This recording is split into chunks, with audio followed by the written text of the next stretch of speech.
Her band cookbook and a dinner party that turned sinister. Welcome to Marple Mysteries. I am your host, Harrington. Where are you tuning in from? Let me know in the comments below. I always enjoy seeing this global mystery-loving community grow. Let's step inside. It was a Monday, which in our house means the beer is cold. The orchids are mollycoddled and Nero Wolfe does not, under any circumstance, accept visitors before noon. That's not policy. That's holy writ. So naturally, the doorbell rang. At 11:37, I was at my desk contemplating the moral and strategic ramifications of cheating at solitaire when Fritz appeared in the office doorway with a look that meant trouble had crossed the threshold. Fritz doesn't do facial drama unless something's bleeding or smoking. She insists, he said quietly. A Miss Leslie Avon. She has a red folder and a very poor attitude. Wolfe didn't even glance up from the orchid he was inspecting through his jeweler's loupe. Pfui. Tell her to wait in the front room. Until 12. Fritz hesitated. Wolfe lifted the loupe and gave him a sideways glare. She says it concerns the FBI. That got a reaction. Not a word from the big man, but the loupe froze mid-air. He put it down like a man relinquishing a sacrament. Then he looked at me. Archie. Yes, sir. Bring her. And just like that, Monday took a nosedive.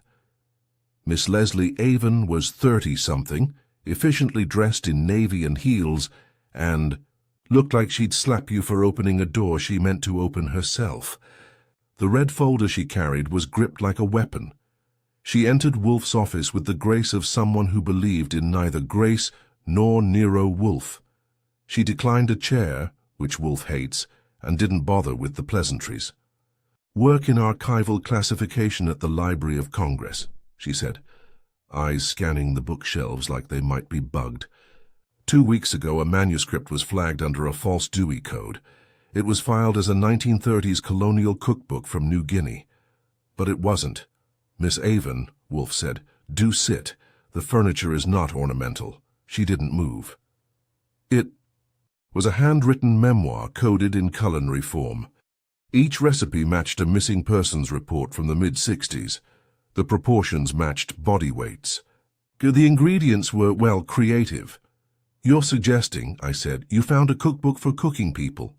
Yes, she said, and cracked open the red folder. I'm not suggesting. I'm showing. She pulled out a single yellowed page in plastic. Papuan pork tartare with clove oil. Serves 145 lbs. Wolfe winced, as if she'd dropped garlic in his orchids. I glanced at the page. The calligraphy was fine, the ink aged, and the ingredients charmingly grotesque. If it was a joke, it was from someone with a long-range sense of humor and a very short conscience. Why come to us? Wolfe asked. Because someone broke into my apartment last night and left a single item on my kitchen counter. She reached into her bag and placed a sealed, refrigerated envelope on Wolfe's desk. I opened it. It was a raw lamb chop, labeled in the same handwriting. Replacement? I looked at Wolfe. Wolfe looked at nothing.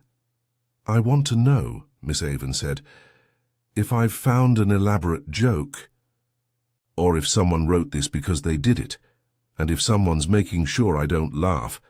Wolfe's eyes closed for a moment. I will consider it, he said. She started to protest. He raised a hand. Miss Avon, you entered my home, disrupted my morning, and suggested that my countrymen have developed a taste for long pig. I will consider it, that is all. She exhaled, zipped the folder, and left. The moment she was gone, Wolfe leaned back and let out a sound that, in his universe, qualified as intrigued. Well, I said, either it's the weirdest prank in government library history, or someone wrote a book and served it with sauce béarnaise. Wolfe closed his eyes. She was afraid, he murmured. But not because of the manuscript. Then why? He opened one eye. Because it no longer belongs to her. And just like that, Nero Wolfe took the case, without saying so. Fritz found the lamb chop missing 20 minutes after Leslie Avon left the house. He'd gone into the kitchen to prepare lunch, cold chicken salad and cornbread per Wolfe's dietary. A decrease, and paused at the sealed envelope we'd stashed in the refrigerator. He called me in with the tone that meant either something was on fire or something had walked off on its own. "Mr. Goodwin," he said, frowning at the space where the envelope had been. "You moved it?" "Nope, haven't been near the fridge since breakfast. You're saying someone stole a cut of mystery meat labeled by a cannibal.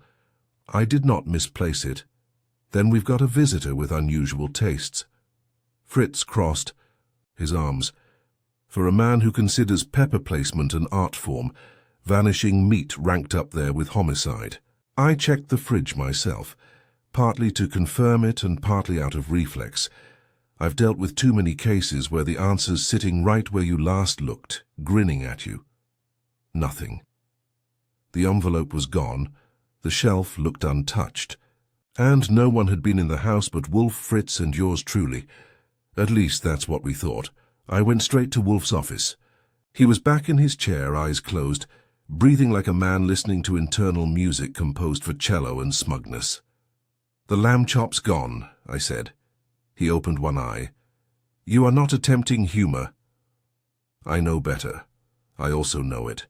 Was sealed, labeled, and now isn't here. Nobody rang, nobody left. Unless the meat walked out, someone came in without asking." He didn't move, but I caught a flicker behind his eyelid. "Check the front door," he said. "And the back." Thoroughly I did. The locks were untouched, bolts drawn, the vestibule pristine. The only oddity was a faint, powdery smear on the doorknob, too fine to be dirt, too dry for oil. I returned and reported. "Fritz wears gloves when cleaning," Wolfe said, more to himself than me. "You haven't left the house." "I haven't." "Moved." "There is no sign of forced entry." "Correct." "Then the meat was taken by someone already in the house or placed to be removed." I felt that particular prick of suspicion Wolfe often aims at anyone under his roof, including me, but this time he wasn't casting blame. He was measuring options. "Fritz," he called. Fritz entered, expression taut. "Remind me." "Wolfe said, who had access to the kitchen today?" "No one. I cleaned before Miss Avon's arrival. After that, only I entered. I was preparing for lunch. No deliveries? Grocers? Butcher?" Fritz shook his head. "None." Wolfe looked at me. "Then I must assume Miss Avon was not merely reporting a threat. She was delivering one. She dropped the chop herself." "Not dropped," Wolfe murmured.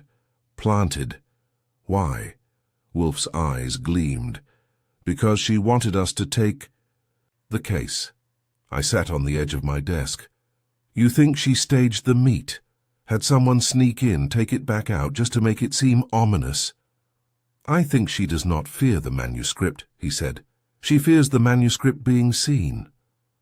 "And wanted to make it our problem." "Precisely," I whistled. "That's some high-stakes pageantry, so what's the play?" "The play, Archie, is that we take it seriously, but cautiously. I want Saul." I phoned Saul Panzer, New York's best detective not named Wolfe, and asked him to dig into Leslie Avon. Employment history, apartment security, recent visitors. Saul said he'd get started and call back within a few hours. While I was on the phone, the doorbell rang. Fritz answered. "It, Mr. Goodwin," he called, voice tighter than usual. "There is a man." I walked to the vestibule and saw a giant in chef white standing just outside the threshold.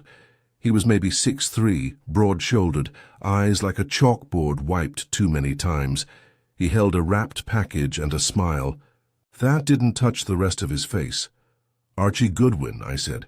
"Desmond Clay," he replied. "I'm here to deliver a gift for Mr. Wolfe." He handed me the package. It was a sealed, cold-wrapped cardboard box. Too heavy for chocolates. Too soft for books. "I didn't order anything," I said. "No, but someone thinks you deserve it. I hate riddles from people with butcher's hands," but he gave no other details. just turned and walked off without another word. I watched him until he vanished around the corner, then brought the box inside. Wolfe eyed it like it might explode. I cut the seal. Inside, nested in ice packs, was a leather-bound recipe book. No title, no author. Just a green velvet ribbon and pages of archaic inked handwriting. At least 50 recipes, each one laced with strange protein references and arcane notations. One page had a smear of what looked too red to be ink. Fritz stepped back. I placed it gently on Wolfe's desk. He studied it, silent. Then reached out, peeled back the ribbon and read the first few lines aloud. Marrow-braised loins, aged 34 years, soaked in citrus and confession. He stopped. This is not forgery. No? He shook his head. Too authentic. Too consistent. Whoever wrote this didn't want to shock. They wanted to preserve something. Preserve what? A history, an appetite, a philosophy. I frowned. You're saying it's not a threat. It's a legacy. I'm saying Miss Avon didn't find this by accident. Before I could ask what he meant, the phone rang. I picked up. Saul, I said. Hit me. Avon's clean, he said. No arrests, no known enemies. But here's the twist. She's been working on a side project for the past 6 months. Grant-funded.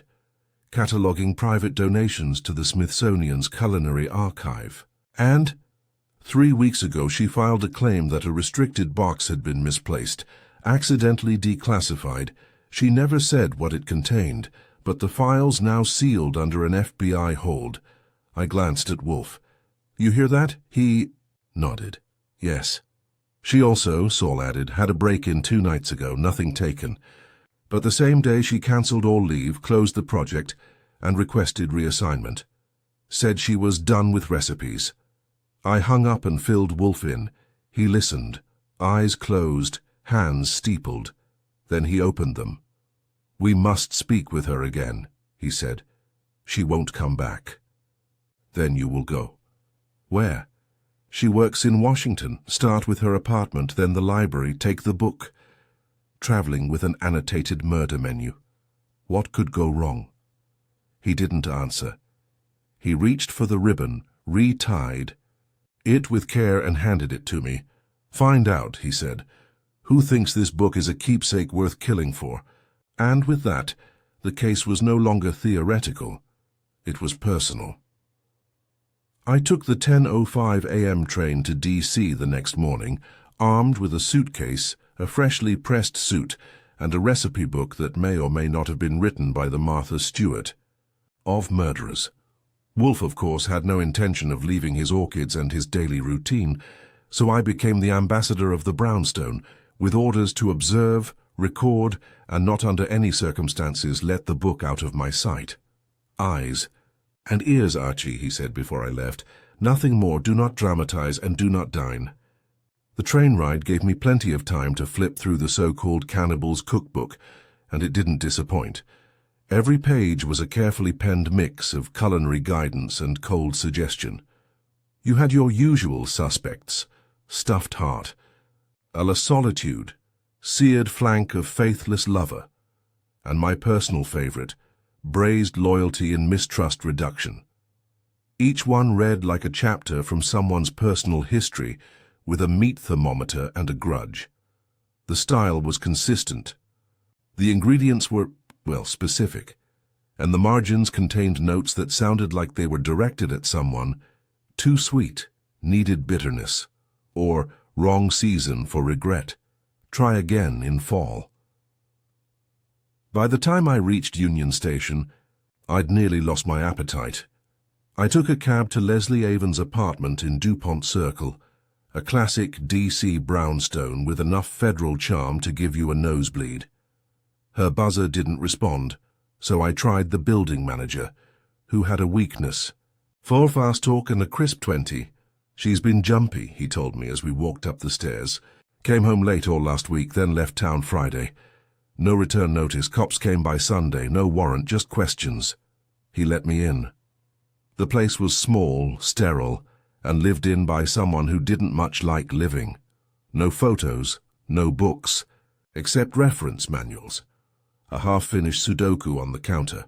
The fridge was empty, but the spice rack had 5 types of salt and an unopened bottle of saffron. There was a single sheet of paper on her desk, left in full view. It read, "We are what we eat, but who decides the recipe?"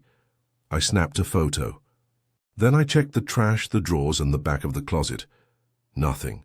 Not even a hint that she'd ever owned something like the cookbook. That was too neat. Either she'd cleaned house in a panic, or someone had cleaned it for her. Next stop, the Library of Congress. The staff entrance gave me a little trouble until I flashed the card Wolfe had prepared.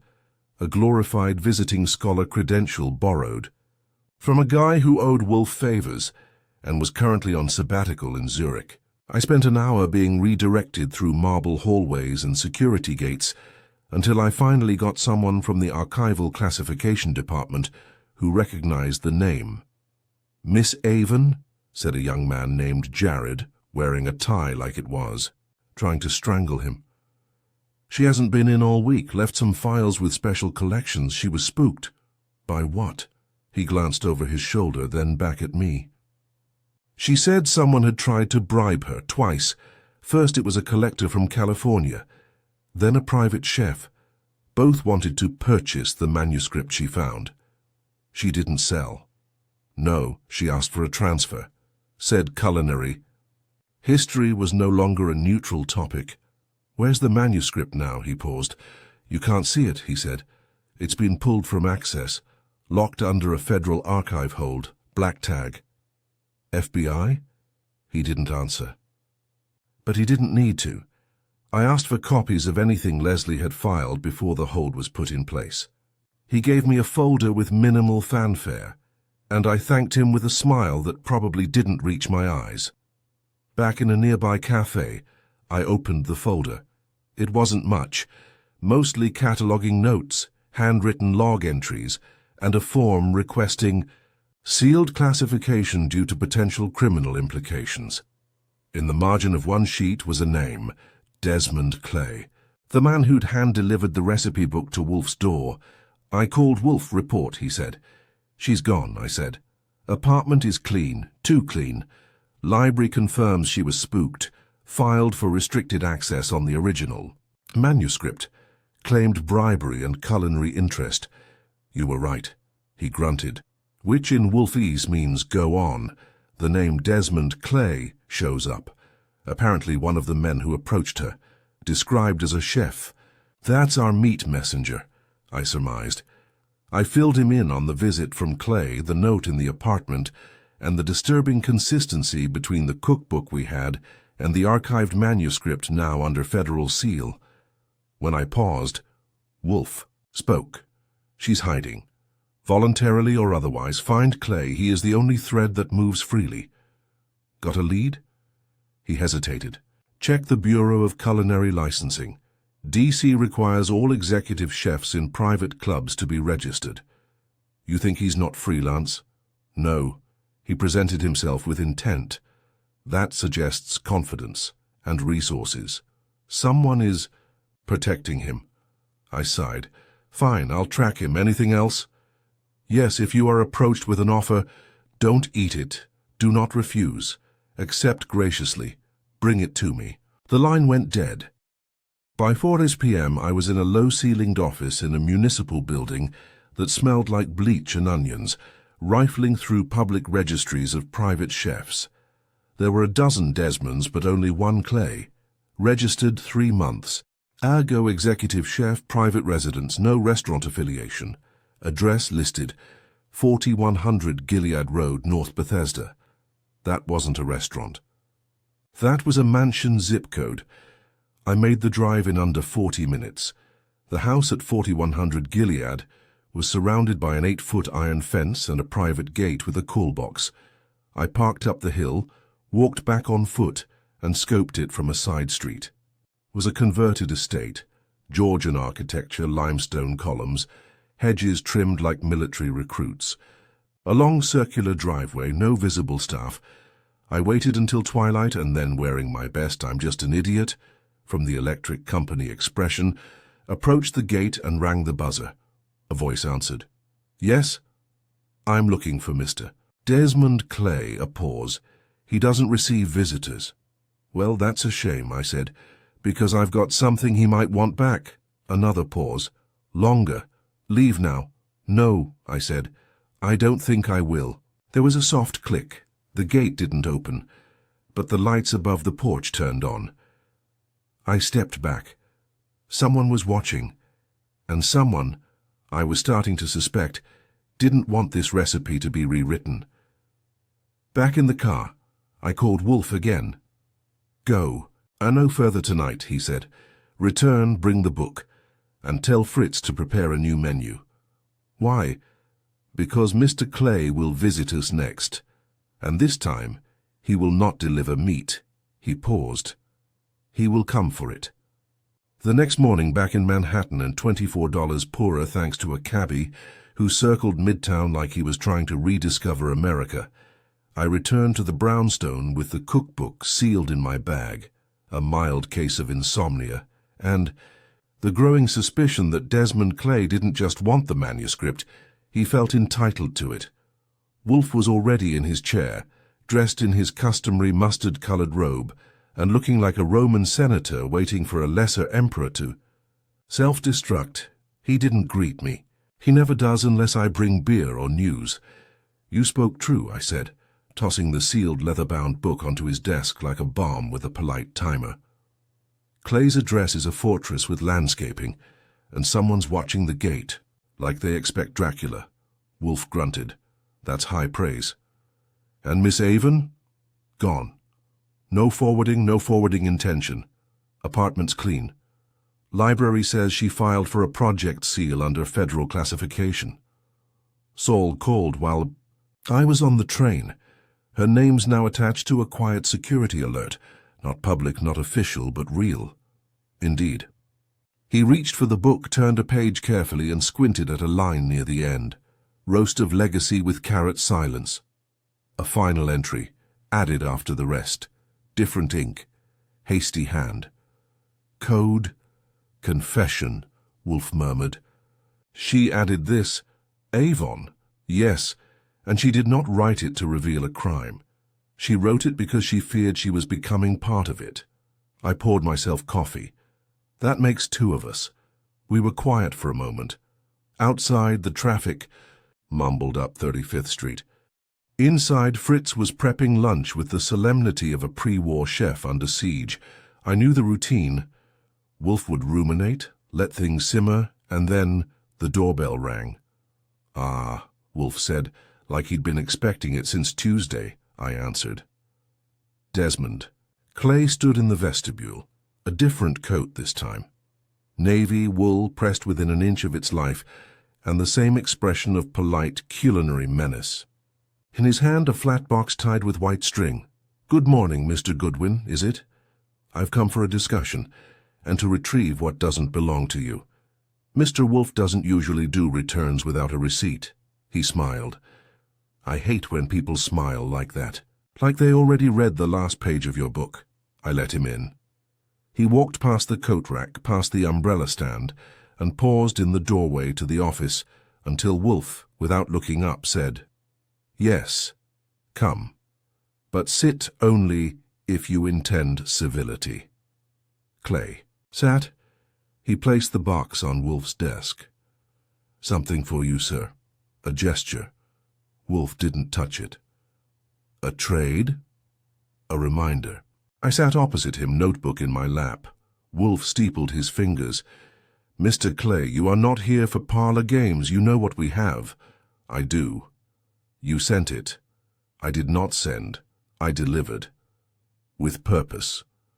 Wolfe's eyes narrowed. "Then let us clarify the purpose." Clay's tone shifted, still polite but heavier. "The manuscript Miss Avon uncovered was not meant for public consumption. It was a family document, a memoir, if you will, passed quietly from one generation to the next. Secrecy was always the agreement. And now? She broke that agreement. She scanned it, filed it. The moment it entered an archive, it became evidence of what? Clay's smile flickered. That, he said, depends on who reads it. You understand the power of narrative, Mr. Wolfe? When the story leaves your control, it becomes something else, something dangerous. You fear interpretation, Wolfe said softly, not truth. There is no truth, only recipe and result. That earned a low snort from Wolfe. Clay leaned forward. Return the book, that's all, quietly. No one needs to know it passed through your hands. And if I refuse, then someone else will come. And less politely. That earned Wolfe's full attention. He shifted slightly, which for him is the equivalent of standing and shouting. You are not merely an emissary, he said. You are a sentinel. You guard something that was never meant to be read. Clay nodded. And Leslie Avon? Wolfe asked. She is safe, Clay replied. For now. But safety, like cuisine, is fragile. It depends on ingredients and temperature. I jumped in. You cooked for someone important. This isn't just about preserving a family heirloom, it's about what's inside it. Clay turned to me with a smile that could chill soup. Mr. Goodwin, some meals are so exquisite, so perfectly constructed, that to describe them is to destroy them. Do you understand? I'm more of a meatloaf guy. He looked back to Wolfe. The book, sir. Wolfe tapped a finger on the edge of his chair. I never act under threat, he said quietly. I may act for clarity, but not for intimidation. You will not have the book, not yet. Clay stood. Slowly, like a man removing himself from temptation, he left the box on the desk. If you change your mind, he said, call the number inside, but do not wait long. Appetite turns. He left. We didn't speak for a full minute. Wolfe eyed the box like it had fangs. Open it, he finally said. I did. Inside, resting on velvet, was a single custard tart. It shimmered faintly, topped with candied fennel, and a note. A taste, for memory's sake. Wolfe stared at it for a long time. Fritz, he called. Fritz arrived. Wolfe gestured at the tart. Analyze. Thoroughly. Do not taste. Fritz bowed and carried it out. Like a bomb, I sat down. You're keeping the book. Of course, you're pushing this. I am. You think Avon's still alive? She is. For now. Then what's our next move? Wolfe tapped the armrest. Mr. Clay's language, culinary, cryptic, suggests a symbolic order. This is no ordinary concealment. It is performance, ritual. He paused. Which means someone else, someone higher, chose the recipes, and Clay merely prepares them. You want Saul on him? Yes, and Ori. I want to know where Clay goes, who he cooks for, and what disappears when he's done. And Avon? She is leverage. They will use her when their persuasion fails. Wolfe leaned back, which it just did. He closed. His eyes? A secret cookbook, he murmured. A vanished librarian, a chef with threats wrapped in pastry. I raised an eyebrow. Hungry yet? No. He opened one eye. But I'm beginning to feel curious. By the time Saul and Ori were both briefed and tailing Desmond Clay from two angles, Saul on foot with the discretion of a ghost, Ori in a battered delivery van borrowed from a cousin in Queens, we had less mystery on the table and more tension in the air. Wolfe had settled into what I like to call his contemplative boil. No pacing, no muttering, no outward sign of agitation, just long silences punctuated by sudden, surgically precise orders. That evening, while Fritz prepared a pork shoulder that would have brought tears to Caesar, I sat in the office reviewing my notes and pretending not to reread the last recipe in the book, roast of legacy, with carrot silence. It had no measurements, no method, just a list of ingredients that sounded more like metaphors than groceries. Memory, inheritance and shame, and one carrot peeled in silence. I was halfway through trying to decide if shame was supposed to be grated or broiled when Wolfe finally broke the quiet. Archie. Yes, sir. Describe. Clay's manner when he delivered the tart. Controlled, courteous, no stammer, no false flattery. The guy knows who he is and thinks the rest of us are chewing with our mouths open. And the custard tart?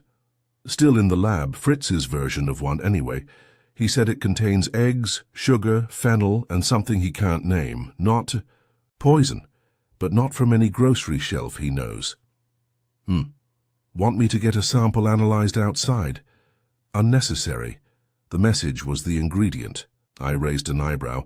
Message being that this is a ritual, a transaction. We have received their artifact. Now they await our answer. What if we don't answer? They will escalate. Before I could ask how, the phone rang. I picked up. Saul, I said, already knowing from the silence he kept it short. Clay left his house 30 minutes ago. Blacktown car, no driver. Went straight to the east side, 72nd Street. Parked outside an unmarked brownstone for 20 minutes. Didn't enter, didn't knock. Just sat there. No. Watched.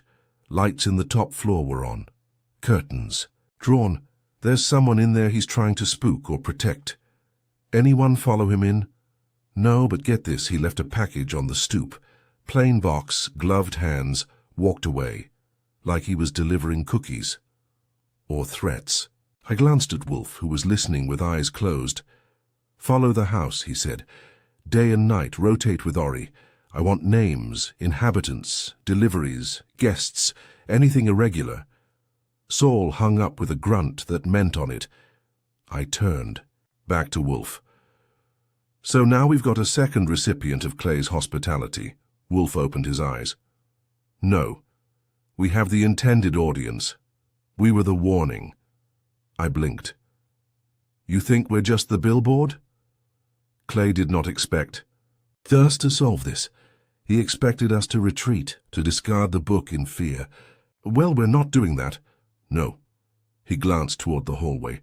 Fritz appeared like a conjured valet. Sir? The tart. Bring it. Fritz returned in less than a minute, carrying the silver tray with the half-eaten custard still intact and covered in a glass dome. Wolfe looked at it for a long moment, then nodded to me. Archie, we are going to return their dish. In kind. Say again.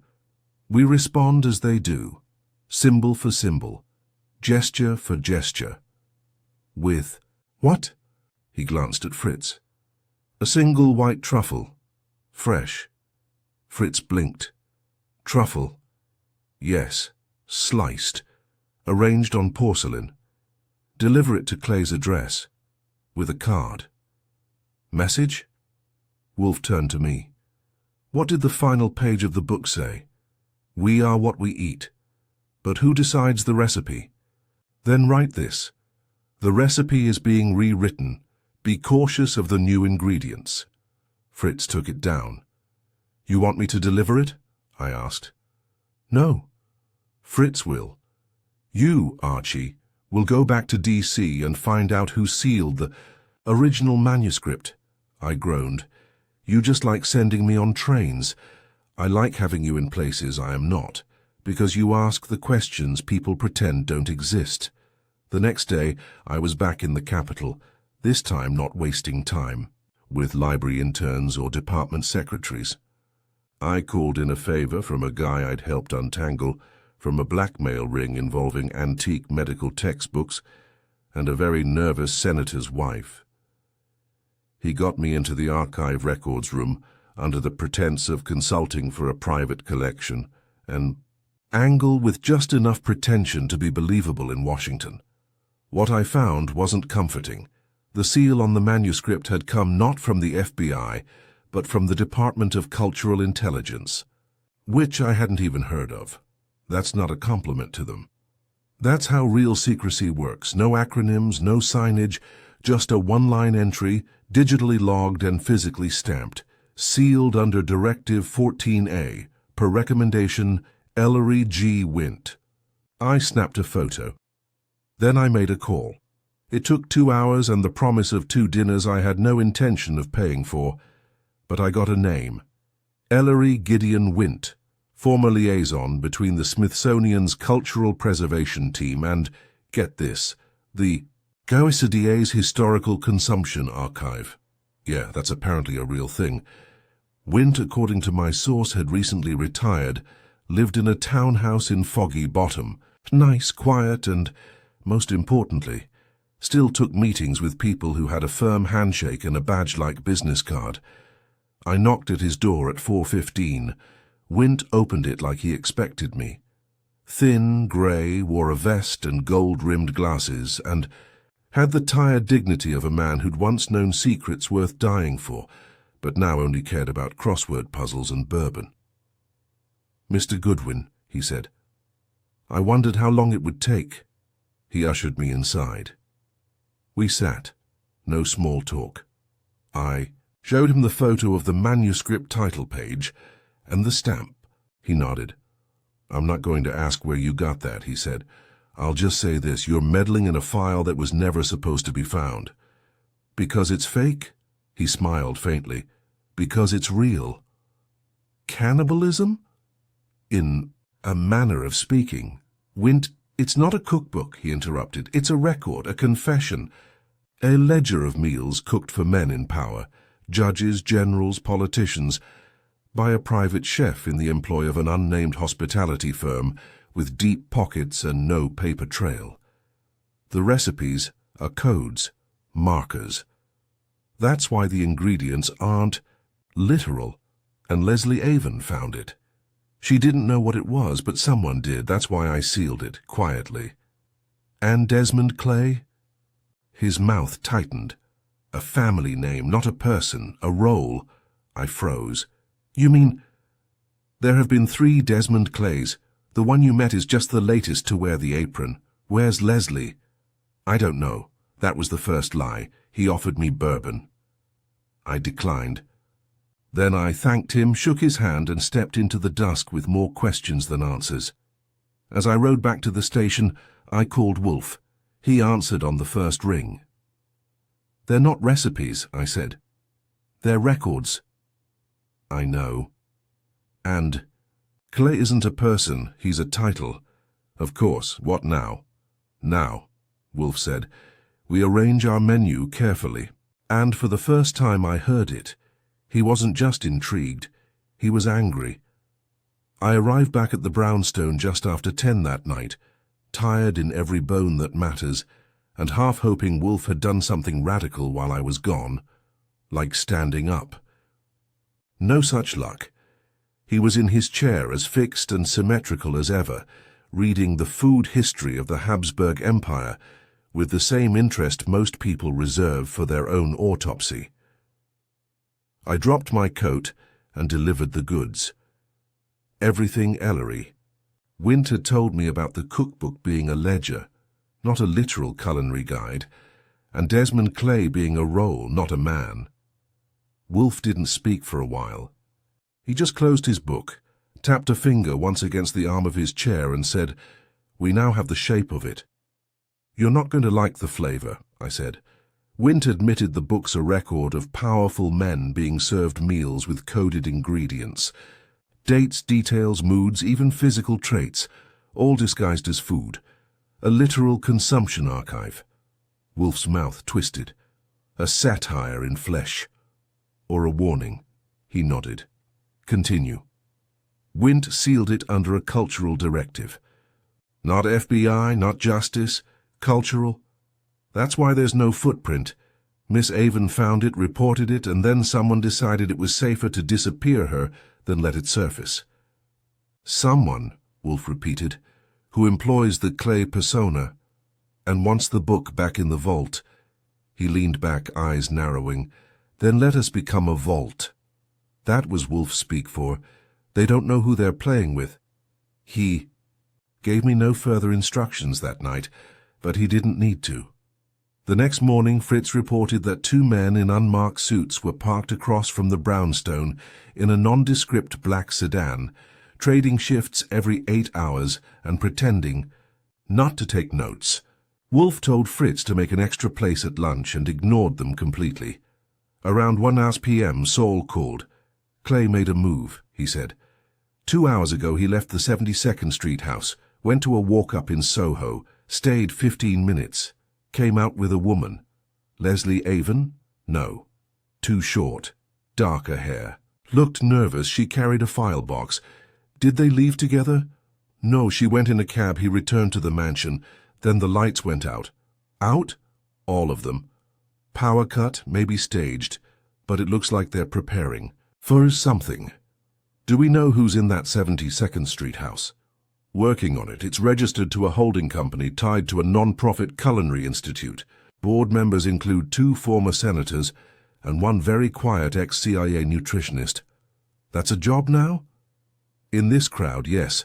I relayed it all to Wolfe, who gave a non-committal and sent me to the front room to intercept any incoming signals, literal or otherwise.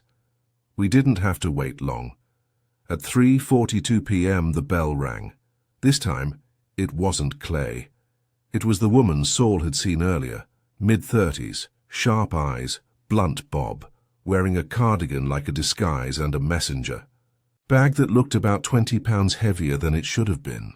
She gave her name, Mira Eddings, and asked for Wolfe by name. I led her to the office where Wolfe was pretending to reread a monograph on nutmeg cultivation and probably already knew what she'd come to say. She stood instead of sitting. "No, you have the book," she said. Wolfe inclined his head. "I also know Clay has issued a warning." "He has." She swallowed, then reached into her bag and withdrew a series of pages. Photocopies, not originals. They were manuscript scans, redacted, with notes in a different hand. I recognized one of the names, Judge Harmon Curley. She handed the copies. To Wolfe. "He was fed," she said. "Served."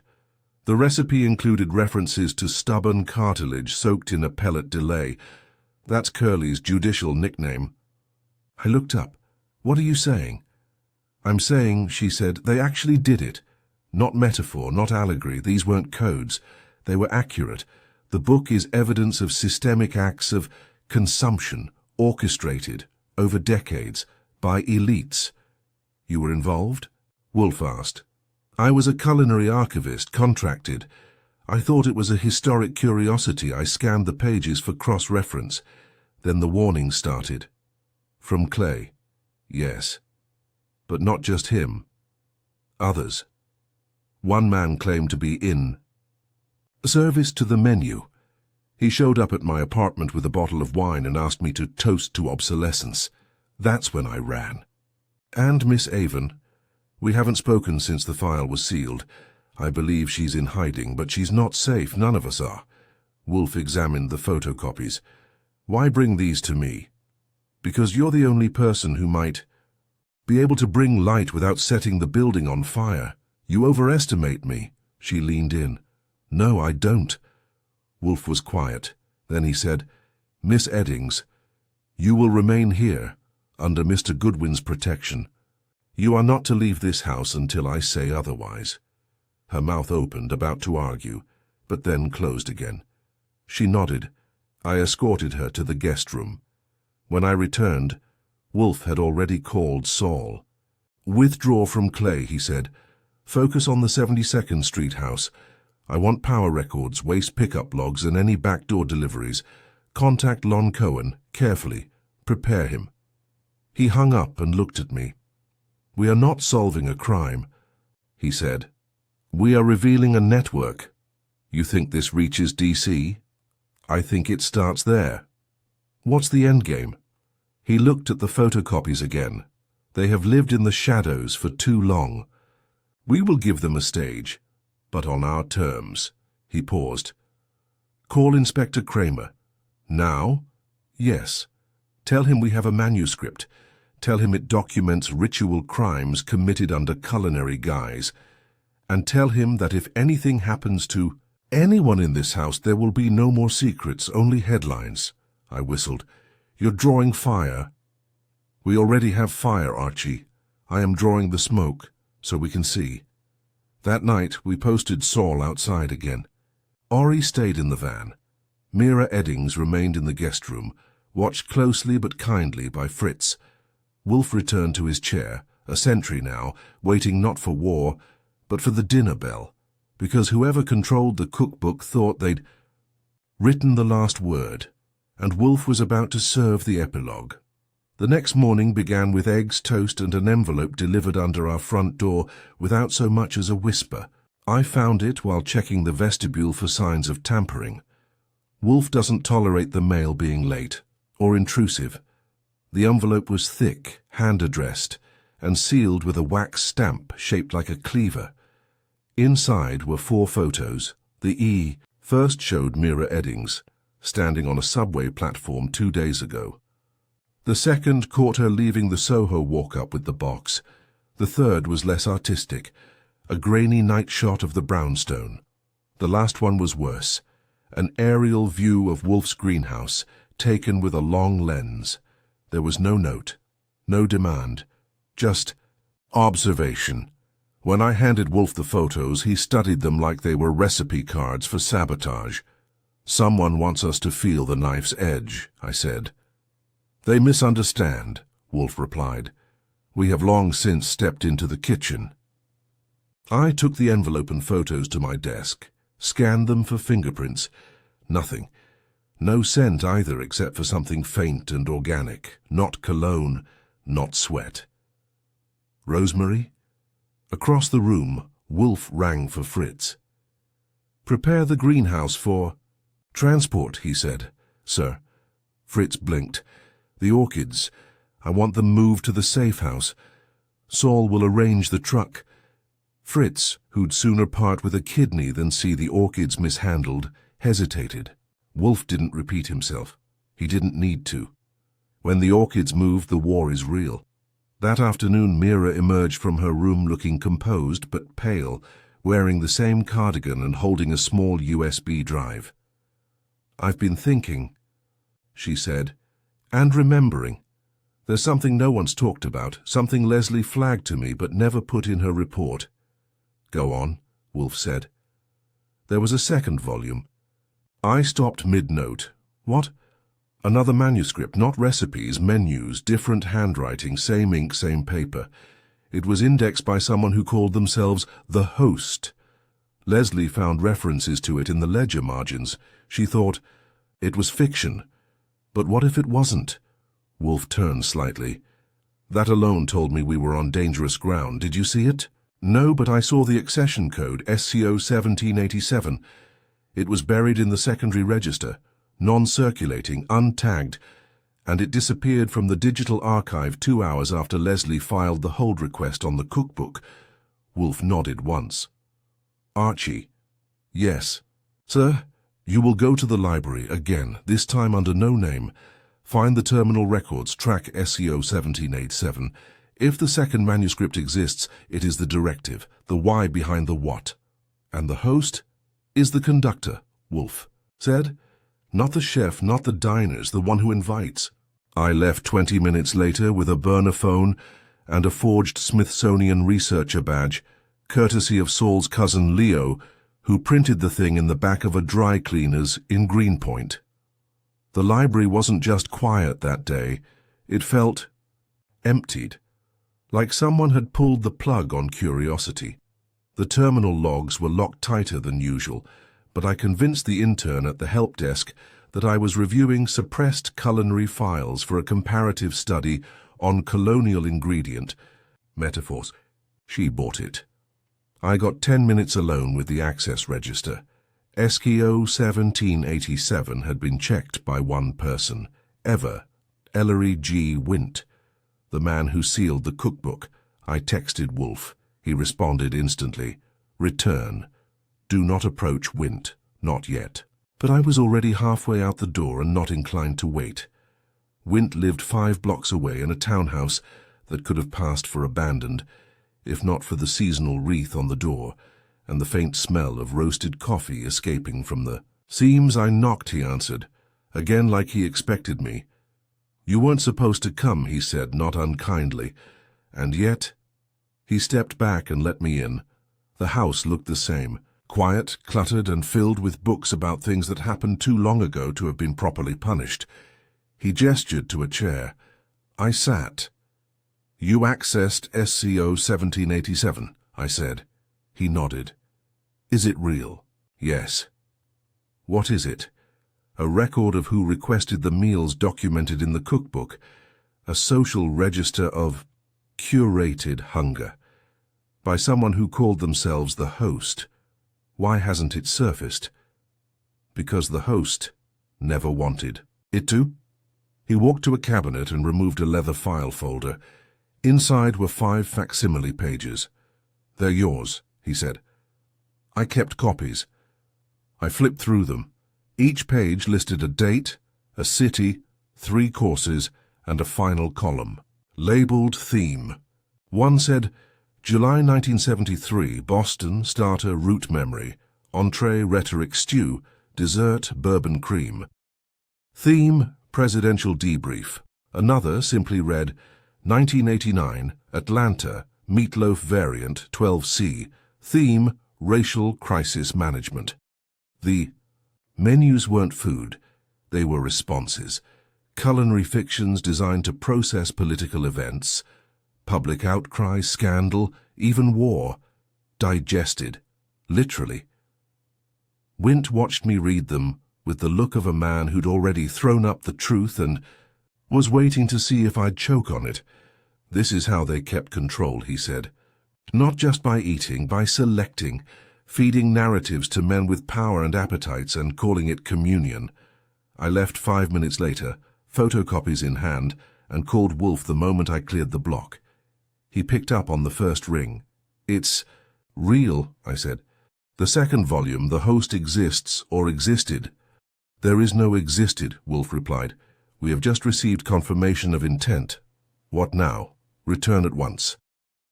When I got back to the brownstone, Mira was gone. Fritz had last seen her in the kitchen reading. Then the power had flickered once. When it came back, she was no longer in the house. No door opened, no sound, no trace. I checked the cameras. Static, just for that moment. Someone had been here. Wolfe did not move, but his hands were clenched on the armrests of his chair. We were warned, he said, and now we are being edited. I set the host documents on his desk. He did not touch them. They have Mira, yes. And now? He looked at me with a calm that was all strategy and no mercy. Now, Archie, we host. He handed me a list. It had 5 names. Each one matched a page from the host's manuscript. Each one, Wolfe said, would be invited to the brownstone. To dine, he said. To confess, I added. To be seen, he finished. We would no longer chase the cookbook, we would recreate it, and feed its makers the one dish they never planned for. Revelation. By the time the invitations were sent, the brownstone had ceased being a home and become something else. Part fortress, part baited stage. Wolfe didn't say it outright, but the message was clear. The only way to dismantle the host's network was to draw it out, plate by plate, and make the architects look at their own menu in the light. The guest list was short, but pointed. 5 names, each pulled from the facsimile pages Mira had smuggled into our lives before vanishing. Judge Harmon Curley, retired, but still wielding influence over judicial appointments.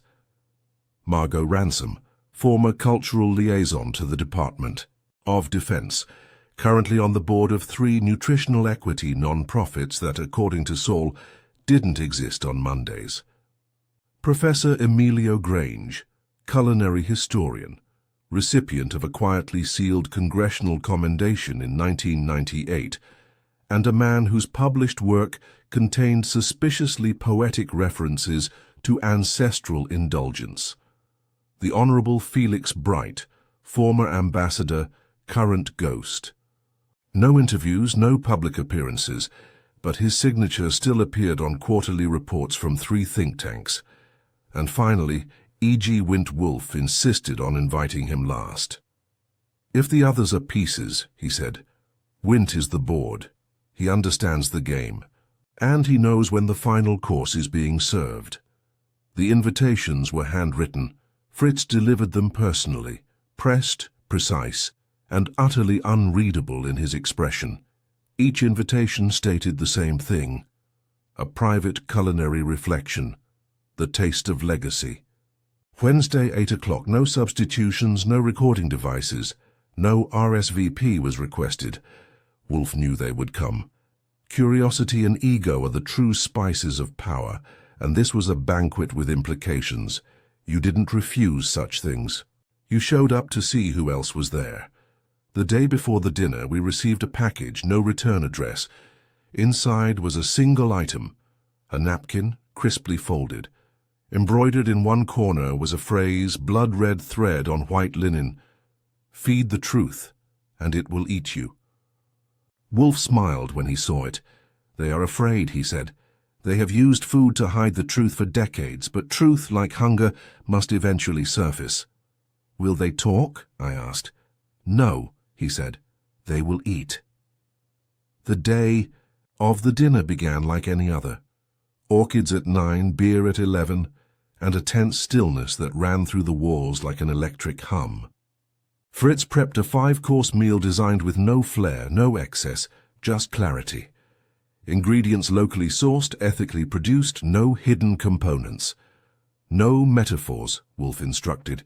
"Tonight, we feed the body and starve the performance." I wore my best suit and loaded the office with fresh notebooks. Wolfe stayed in the dining room all afternoon, directing Fritz with the precision of a general plotting artillery fire. He didn't sit until 7:58. At 8:02 on the dot, the doorbell rang. I answered.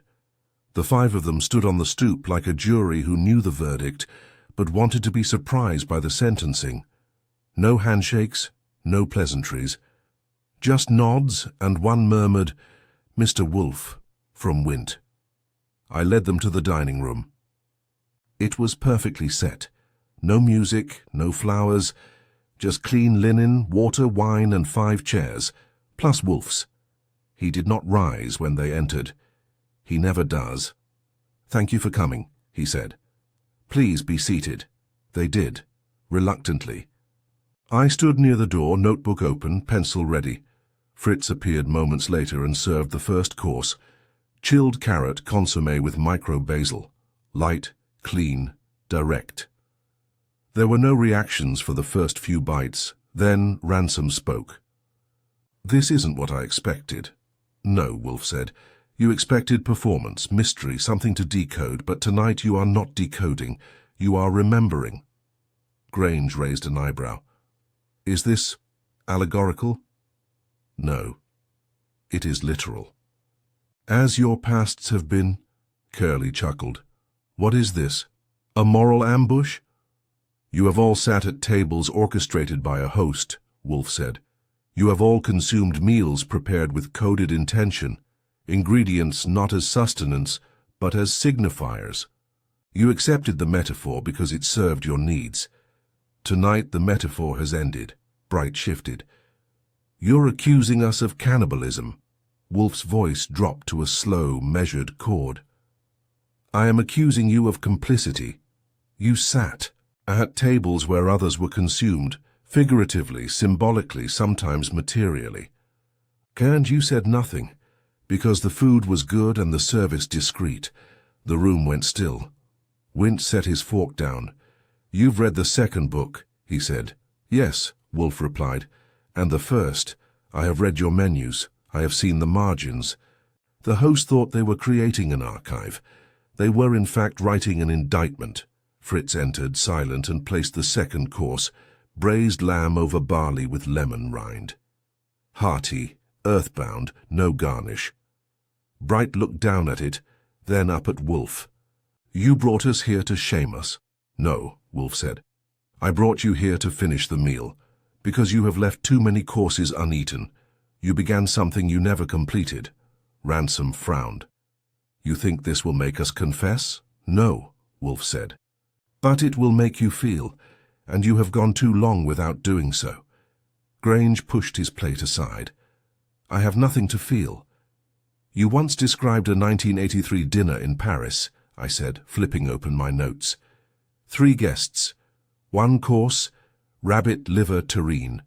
Theme listed in the host's book as intellectual cleansing. That wasn't a dish, that was a hit list. Grange went pale. Wint stayed silent. Fritz entered again. Third course.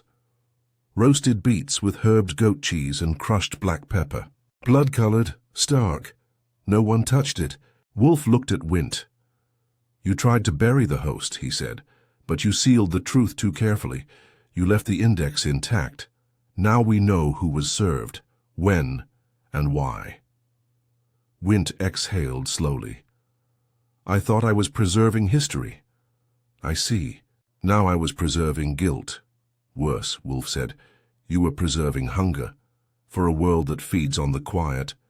No one spoke through the fourth course, saffron rice with charred leeks and pickled radish. The mood was brittle. I watched the meat in silence, each bite heavier than the last. Then came the final dish, custard tart, fennel, rosemary, the same dish Clay had delivered days before. Fritz placed it at the center of the table. No one reached for it. Where is he? Curly asked. The chef, the knife. Wolfe's mouth curled faintly. You misunderstand, he said. You were never the guests, you were the ingredients. He let that settle. The public already has the documents. We leaked the host's menus this morning. The files are circulating through secure press contacts. By tomorrow, they will be viral. Wint's head dropped. You can't. We already did. This will destroy careers, Bright said.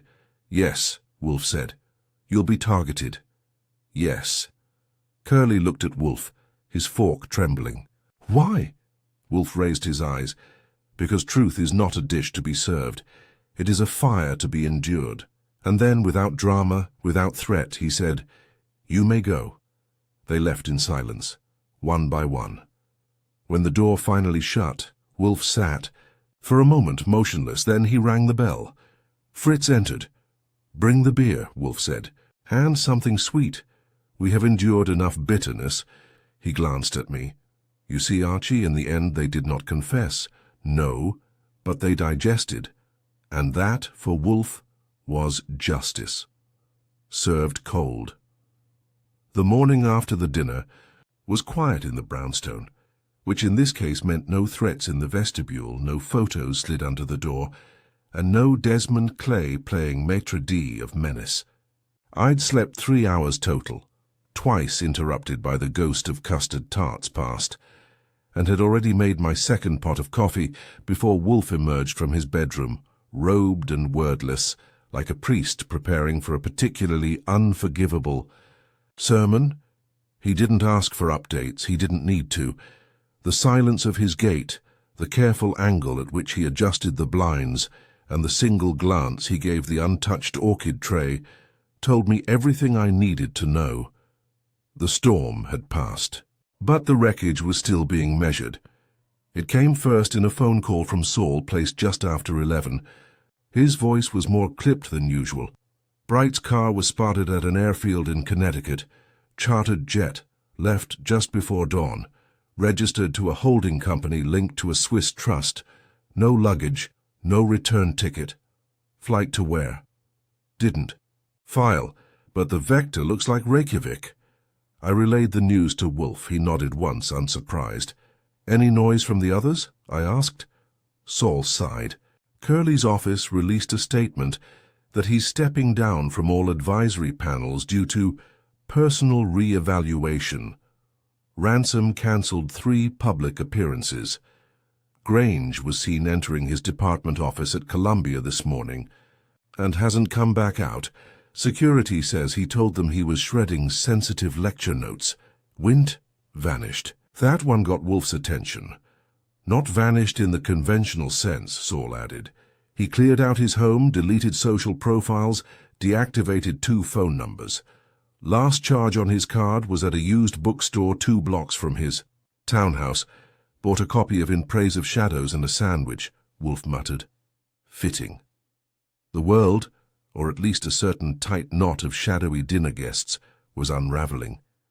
Not with sirens or headlines yet, but with the sound of doors closing, planes lifting off and secrets being slid into fireproof drawers by trembling hands. They knew the files were out. They knew the ledger had surfaced. And now, for once, they didn't know what would come next. I spent most of the afternoon managing the media fallout, quietly. Wolfe didn't want noise, he wanted traction. Saul worked his press contacts like a violinist in a hostage negotiation, firm, skillful, and never out of rhythm. By 3 o'clock, we had our first bite. Lon Cohen from the Gazette called. "Archie," he said, "what in the blue hell did you people unleash?" "We catered a dinner," I said, "and served memory for dessert. I've got leaks from 3 agencies claiming they never handled the cookbook. The Department of Cultural Intelligence denies it exists.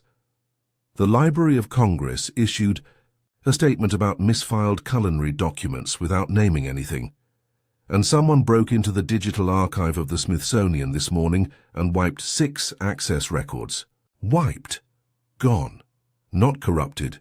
Removed. Like they were never there. And the host's manuscript? That's the kicker, Lon said. Multiple outlets got partial scans. Anonymous senders. Same pattern. Menu format. Coded themes. Powerful names people are scrambling to verify, but the smell's in the air now. I didn't ask what kind of smell, I already knew. Wolfe had called it correctly. We hadn't fed the truth to the world. We'd released it. After the call, I joined Wolfe in the office. He hadn't moved. Just sat there, eyes half-lidded, hands folded, listening to the orchestral hum of the brownstone when it settles into its post-conflict hush. He finally spoke. "You've read the final margin." "Which?" "The one Mira noted. Page 62. The last line written before the ledger ended." I nodded. "Yeah. This guest will return hungry." "Did it trouble you?" "I don't know. Depends on what kind of hunger we're talking about." Wolfe nodded. "Exactly. Appetite is not a crime, Archie, but what one chooses to consume and why, that is the mark of a person, or a society." He leaned back. "These people will not be prosecuted, not in a court, but they will never sit comfortably again. And the host?" Wolfe didn't answer. "Do you think the host is still out there?" He considered that for a long moment. "Not out there," he said, "in here," and he tapped his temple. "The host was never just one person, it was an idea, a way to manage ugliness through elegance, to season horror until it became tolerable. They will try again. Elsewhere. Another name, another metaphor, but the cookbook is a fossil now, and fossils are studied. At 5:30, just before dinner, the bell rang. Fritz answered it. Desmond Clay stood on the stoop, dressed in civilian clothes, no apron, no package. Just a neutral expression and a soft look in his eyes I hadn't seen before. I stepped forward. "You lost," I said. "No," he replied. "I served, and it is done." He held out something, a small wrapped parcel. I took it and opened it slowly. Inside was a folded page from the cookbook, torn neatly from the spine. The recipe was blank, just the title. "For the guest who brings." "Nothing," I looked at him. "You came unarmed." He shook his head. "I came with silence." Then he turned and walked away. That night the brownstone returned to its rhythm. Fritz served roast duck with black cherry glaze. Wolfe, for once, did not critique the seasoning. He ate in silence, drank slowly, and when the plates were cleared, he allowed himself a rare moment of reflection. He poured a second beer. Not standard, not careless, deliberate. "You understand, Archie," he said at last, "that we have not stopped anything, only interrupted it." I figured.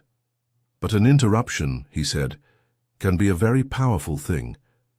It is the breath that stops a speech, the shadow that crosses a plate, the missing step that breaks a march." I nodded. "So what now?" He leaned back, eyes steady. "We wait," he said. "We watch, and we keep our own appetites small." Then he closed his eyes, breathed in the scent of dinner and orchid soil, and whispered, "Because hunger," he said, "is eternal, and I wrote it down, word for word, because in our house, even silence has a recipe. And Wolfe, God help us, never forgets a meal. The days that followed were quieter than they had any right to be. The headlines never named Wolfe, me, or the brownstone. That was by design. What surfaced instead were vague references to historic gastronomic archives, ritualistic cultural practices within elite circles, and a flurry of speculation about secret societies using cuisine as code. The words cannibalism and ledger were only ever used in conspiracy blogs and back-channel newsletters, the kind passed between political staffers and midnight editors like cursed relics. But the ripples reached farther than most waves. Within a week, 2 museum boards quietly replaced their directors. A culinary foundation closed its New York branch for renovations. 3 senators who had never agreed on anything issued a joint statement denouncing the inappropriate use of metaphor in national memory. And the host? No one claimed to know the name, no one tried to explain the menus, but the appetite they represented, ritualized, strategic, self-serving, was exposed, not dismantled, just seen. That was enough. For now. At the brownstone, life crept back to its usual rhythm. The orchids had returned from their safe house, none worse for the journey, though Fritz insisted on inspecting every leaf for post-traumatic discoloration. Wolfe resumed his chair as though he'd never left it, taking calls only from those who mattered, and showing his displeasure at the rest through the subtlest flick of a hand. I fielded inquiries from law enforcement, journalists, and one earnest podcaster who wanted to do a series titled Meals of the Elite, The Hunger Behind Power. I told him to try the deli on 32nd and hung up. On the 3rd morning after the dinner, Mira Eddings returned. She knocked once, sharp and sure. I opened the door and found her looking the same as when she'd left. Same cardigan, same guarded. Eyes, but something was different, lighter. You weren't taken, I said. No, she replied. I left. You slipped out of the brownstone, she nodded. When the power flickered, I realized it was my chance. Not because I was afraid of being taken, but because I was afraid you'd try to protect me.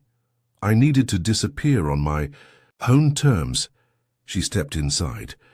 Wolfe had heard the door, and by the time I brought her into the office, he was sitting upright, hands steepled, eyes like stone behind the half-light of the shades. Mira, he said. Not a greeting, a confirmation. She sat. I've been in a safe house, she said. One I arranged myself. I watched the fallout. I saw the news leaks, the denials, the shifting. It was all very well done. You were the keystone, Wolfe replied. They could not act until they knew where you were. I didn't want to be bait. You weren't, he said. You were conscience, something they have forgotten how to digest. She sat back. So it's over? Wolfe shook his head. No. It has merely changed courses. I poured coffee and handed her a cup. You still have the original manuscript, she asked me. Yes, the book and the host's pages. In a lockbox. Saul's got the key and the location. We don't even know it. She smiled. A little. Good. That's how it should be. Wolfe studied her. You could publish. No, she said. That would reduce it. Turn it into scandal, not revelation. You were right. They have to feel it, not just read it. And now they do. You'll vanish again? She paused. No, but I'll move quietly. I've had enough attention for 10 lifetimes. I'll work in shadows, but this time, different shadows. Wolfe approved. That was obvious, but he didn't say it. She stayed for lunch. Fritz made a spinach frittata with goat cheese and warm tomato vinaigrette. Nothing dramatic, no symbols, just food. Honest, sharp, nourishing. When Mira left that afternoon, she didn't say goodbye. She just looked once at the door of the office, at Wolfe in his chair, and nodded, like one chef to another. That evening, Wolfe and I sat in the office without the usual post-case fatigue. There was no official closure, no killer brought to Q. Justice, no charges filed, and yet the sense of completion, like a plate returned empty, hung in the air. I leaned back, flipping through the case notes. "You ever think we won't win the next one?" I asked. "Constantly," Wolfe said. "But you don't show it. I do not have to. That is your function." "Being scared?" "No." "Being irreverent?" I smiled. "Glad to be of service." He took a sip of beer. "You think we accomplished?" "Something, I do. You're wrong." He looked at me now direct. "We interfered, that is all. The world will chew again. Swallow again, it always does. Hunger adapts, even evil hunger." "But we slowed them down." He paused. "Yes," he admitted. "We disrupted their appetite. That has value." Then something unexpected. He stood. Not fully, not grandly, but he rose, walked to the bookshelf and pulled a small volume from a high corner. It was an old recipe journal, leather-bound, hand-scrawled. "This," he said, "was my mother's. Recipes she never shared. Meals made during war, during loss. Nothing coded, nothing hidden, just survival." He handed it to me. "Preserve this, Archie, not the others. This is what food was meant for, not concealment, continuance." I took the book. "I didn't know you still had it." "Few do." He returned to his chair and closed his eyes. "The cookbook we exposed," he said, "was a monument to cruelty. But every monument has a crack." I waited. We widened it. Later that night I cleaned the office, locked the windows, and did a final walk through the house. All quiet. Fritz asleep. The orchids still. Wolfe, I knew, would sleep in the chair just this once. He always does after certain cases, not out of fear, out of memory. And when I passed his desk one last time, I saw it. The napkin, the one from clay, still folded, still clean. I opened it. The embroidered line had faded slightly. "Feed the truth, and it will eat you." But someone, Wolfe, I guessed, had added a second line beneath it, handwritten, in blue ink, small, neat, quiet. "Starve the lie, and it will die." I smiled. Turned out the old man could be poetic when he felt like it. I turned off the light, closed the door, and let the house exhale. Because the kitchen was quiet now, but the fire still waited. By the following week the world had already begun to forget, or pretend to. The leaked pages from the cookbook and the host's ledger had made their quiet impact. Some headlines flared, then cooled. Academics called it an allegorical hoax. Pundits branded it an elaborate satire on institutional gluttony. One senator called it unhelpful fiction. Another called it a metaphor for budget overreach. But not one of the 5 guests from that night spoke publicly. Not one denied, and not one reappeared on the usual donor lists, social registries, or speaking circuits, which by Wolfe's accounting meant we'd done what we came to do. Wolfe himself hadn't left the brownstone in 9 days, not even to look at a sidewalk. He returned to his orchids, his beer, his reading. The leather chair resumed its sacred status as command central, but I could tell something had changed. He was listening more, and not to the radio, to silence, to who wasn't calling. We had no formal case to close, no official report to file. But that Tuesday afternoon at precisely 3:45, Wolfe summoned me. Honor the office with the tone he reserves for endings that matter. I brought in my notebook. He didn't look up from his desk. "Archie, there is one final matter." "Just one? That must be a record. Do not distract yourself. Mira Eddings." I frowned. "She's gone.